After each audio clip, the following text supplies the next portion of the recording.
Tuhan, sidang jemaat yang diberkati oleh Tuhan, bertemu kembali dalam renungan harian pada hari ini. Saya percaya semuanya kita diberkati oleh Tuhan.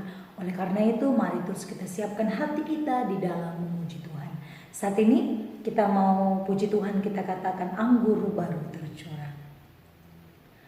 Roh Kudus tercurah di tempat ini, urapannya yang ajaib memulihkan umatnya.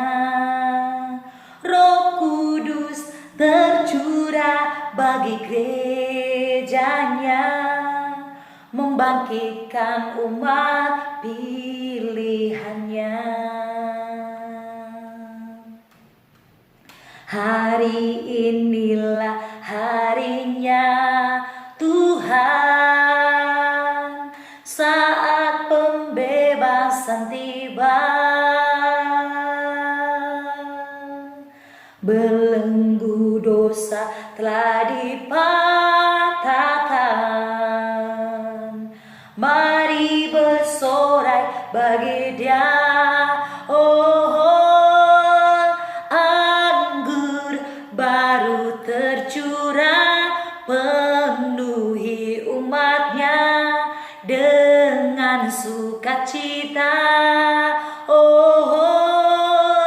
Minyak baru tercurah, urapi umatnya, nyata kuasanya. Puji Tuhan, sidang jemaat yang diberkati oleh Tuhan. Saat ini kita mau mendengarkan firman Tuhan. Mari kita membuka Alkitab kita di dalam 2 Yohanes pasal 1 ayat 7 sampai ayat yang ke-13. Saya akan membacakan bagi kita semua. Sebab banyak penyesat telah muncul dan pergi ke seluruh dunia yang tidak mengaku bahwa Yesus Kristus telah datang sebagai manusia. Itu adalah si penyesat dan antikristus. Waspadalah supaya kamu jangan kehilangan apa yang telah kami kerjakan itu, tetapi supaya kamu mendapat upahmu sepenuhnya. Setiap orang yang tidak tinggal di dalam ajaran Kristus, tetapi yang melangkah keluar dari situ, tidak memiliki Allah. Barang siapa tinggal di dalam ajaran itu, ia memiliki bapa maupun anak. Jikalau seorang datang kepadamu dan ia tidak membawa ajaran ini, janganlah kamu menerima dia di dalam rumahmu dan janganlah memberi salam kepadanya. Sebab barang siapa memberi salam kepadanya, ia mendapat bagian dalam perbuatannya yang jahat. Sungguh pun banyak yang harus kutulis kepadamu, aku tidak mau melakukannya dengan kertas dan tinta, tetapi aku berharap datang sendirian kepadamu dan berbicara berhadapan muka dengan kamu, supaya sempurnalah sukacita kita. Salam kepada kamu dari anak-anak saudaramu yang terpilih. Puji Tuhan, sidang jemaat yang diberkati oleh Tuhan. Pada kesempatan ini saya mau membagikan tema bagi kita semua, yaitu sesuai dengan judul perikop yang di atas. Perikop yang kedua yaitu tetaplah di dalam ajaran Kristus. Sekali lagi tema kita pada hari ini yaitu tetaplah di dalam ajaran Kristus. Sidang jemaat yang diberkati oleh Tuhan, seperti ayat 7 dikatakan, sebab banyak penyesat telah muncul dan pergi ke seluruh dunia yang tidak mengaku bahwa Yesus Kristus telah datang sebagai manusia. Itu adalah si penyesat dan antikristus. Sedang jemaat yang diberkati oleh Tuhan, mengapa tema kita hari ini berbicara tentang tetaplah di dalam ajaran Kristus? Kalau kita melihat di dalam dunia ini, secara khususnya di dalam negara Indonesia, ada banyak gereja-gereja yang dibuka, ada banyak ajaran-ajaran yang kita dengar, ada banyak orang membuka sebuah gereja, kemudian mereka membuat persekutuan. Namun satu hal yang harus kita pahami, sidang jemaat yang diberkati oleh Tuhan, sesuai ayat yang ke-7 dikatakan bahwa Yesus Kristus telah datang sebagai manusia. Jadi itu adalah si penyesat dan antikristus. Saya baca sekali lagi, itu sebab banyak penyesat telah muncul dan pergi ke seluruh dunia. Banyak, dikatakan banyak penyesat. Kemudian yang tidak mengaku maaf tadi saya tidak membaca ini, yang tidak mengaku bahwa Yesus Kristus telah datang sebagai manusia. Jadi sidang jemaat yang diberkati oleh Tuhan, jika dalam sebuah gereja mungkin kita beribadah di tempat yang lain, di gereja yang lain, jika gereja itu tidak mengajarkan dan tidak mengakui bahwa Yesus adalah anak Allah, bahwa mereka tidak mengakui Yesus yang telah datang ke dunia sebagai juru selamat manusia, jikalau gereja tersebut atau ajarannya tidak ada Kristus, maka itu adalah gereja yang sesat. Mengapa dikatakan sesat? Karena orang percaya atau orang Kristen harus benar-benar mengakui bahwa Yesus Kristus adalah anak Allah, anak tunggal Bapa, juru selamat manusia, dan tidak ada yang lain selain daripada Kristus. Dan inilah yang mau ditekankan Yohanes bagi kita orang-orang zaman sekarang. Dikatakan tetaplah di dalam ajaran Kristus. Mengapa kita harus tetap dalam ajaran Kristus? Jadi kalau ajaran itu di luar dari Kristus, maka itu adalah si penyesat. Sidang jemaat yang diberkati oleh Tuhan.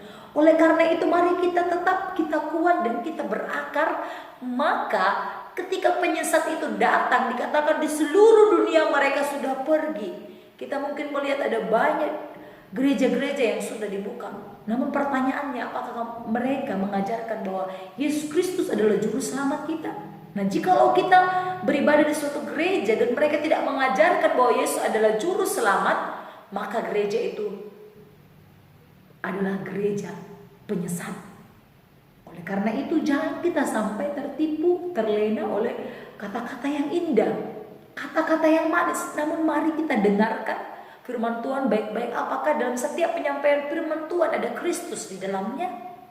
Dalam setiap kehidupan orang percaya, Kristus yang paling penting dan yang paling utama. Kemudian di ayat ke-8 dikatakan, waspadalah supaya kamu jangan kehilangan apa yang telah kami kerjakan itu, tetapi supaya kamu mendapat upahmu sepenuhnya. Kemudian ayat 9, setiap orang yang tidak tinggal di dalam ajaran Kristus, tetapi yang melangkah keluar dari situ tidak memiliki Allah. Barang siapa tinggal di dalam ajaran itu, ia memiliki bapa maupun anak. Jadi sidang jemaat yang diberkati oleh Tuhan, jikalau kita mengaku bahwa Yesus adalah anak Allah, maka kita adalah juga milik Bapa. Nah, demikian sebaliknya, jikalau kita tidak mengaku bahwa Dia adalah juru selamat kita, anak tunggal Bapa, maka kita tidak milik Allah. Kita tidak milik Bapa. Kita tidak disebut anak-anak Allah. Namun jikalau kita mengaku dan percaya dan tetap, maka kita adalah anak-anak Allah. Oleh karena itu sidang jemaat Tuhan, hari ini firman Tuhan mau tegaskan bagi kita semua, waspadalah supaya kita jangan terlena oleh ajaran-ajaran palsu. Banyak ajaran-ajaran yang muncul di zaman sekarang dengan kata-kata yang indah manis, banyak janji-janji yang mereka akan berikan, banyak hal-hal yang mereka akan berikan yang membuat kita senang, yang membuat kita bahagia, ekonomi kita semakin meningkat, mereka memenuhi segala ekonomi kita, kebutuhan kita. Namun jikalau kita melihat di dalam tidak ada Kristus, jangan sekali-sekali kita tergoda. Oleh karena itu kita harus punya hikmat, memahami mana yang benar dan yang salah. Oleh karena itu sidang jemaat Tuhan, tetaplah di dalam ajaran Kristus supaya kita bisa bertemu di Yerusalem baru. Kita bisa nanti menerima mahkota kehidupan yang kekal di Yerusalem yang baru.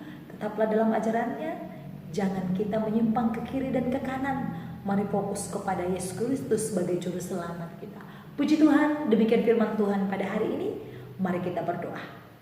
Terima kasih Bapa yang baik, Bapa dalam surga, kami sudah selesai mendengarkan firman Tuhan yang mengajarkan kami untuk kami tetap dalam ajaran Kristus, supaya kami senantiasa tetap kuat dalam menghadapi setiap tipu-tipu si penyesat dalam kehidupan kami, supaya kami Tuhan tetap mengandalkan Engkau dan kami tetap kuat dalam ajaran-ajaran mungkin yang sedang merajalela di seluruh dunia ini Tuhan. Terima kasih Tuhan, materaikan firman-Mu, dalam nama Yesus kami sudah berdoa. Haleluya.